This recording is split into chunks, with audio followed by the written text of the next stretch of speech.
The terrifying scale of Australia's bushfire disaster is beginning to emerge. At least 71 bushfires are burning across New South Wales, with more than 12 million acres scorched. They've killed close to 500 million animals. Worst hit the small Southern Highlands community of Balmoral. 20,000 people are tonight in the path of the mega fire rolling down the Blue Mountains into the town of Lithgow.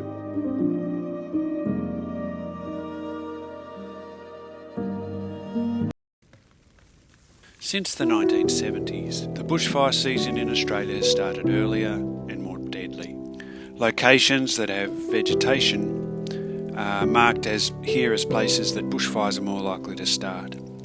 Around half of all bushfires in Australia are started by lightning, and the rest are started either deliberately or by mistake. The way fire starts is by fuel, heat and oxygen. Depending on how much oxygen you have, depends on how ferocious the fire is. 2 times the wind speed makes the fire spread 4 times faster. Fire travels faster upslope than down, and the steeper the slope, the more intense and brutal the fire is. So living on the top of a high mountain is the worst place to have your home during the fire season. But no matter where you live, everyone's vulnerable to ember attacks. This happens when small twigs, leaves and bark are carried by the wind and land in and around houses. In Yarloop in 2016, 160 homes and 2 lives were lost when the town was struck by an ember storm. The smoke that the fire made reached a height of 14 kilometres higher, reaching past the stratosphere. The smoke cloud created its own thunderstorm, generating lightning, which in turn led to more fires. Eucalyptus trees that are extremely common in the bush landscape can be extremely flammable.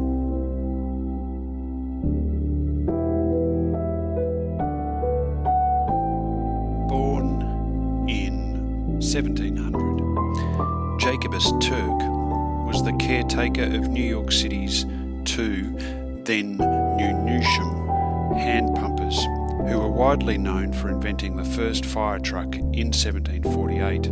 But before that, in 1730, he invented the first hard hat made for fighting fires. This invention would evolve through the years to become the bushfire safety hat that's used here in Australia to fight our bushfires.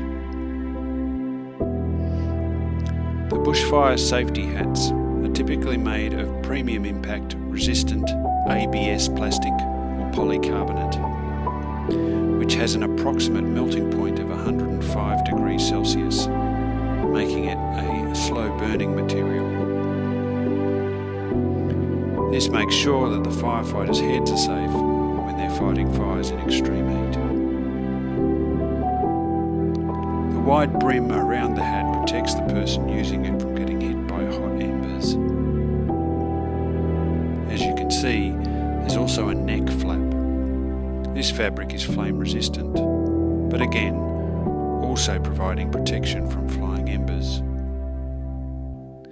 Since the hard hat was invented way back in 1730, it has gone on to save thousands of firefighters, helping them save people's homes and lives.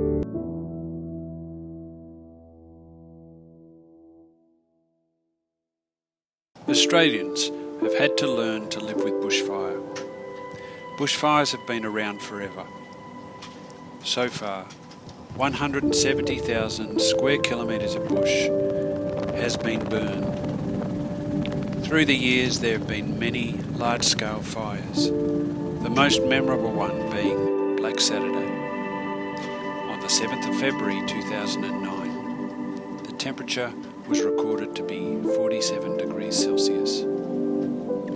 Power lines breaking, arson, lightning, and faulty machinery were the main fire starters that day. The fires went on for 26 gruelling days, where firefighters risked their lives every day.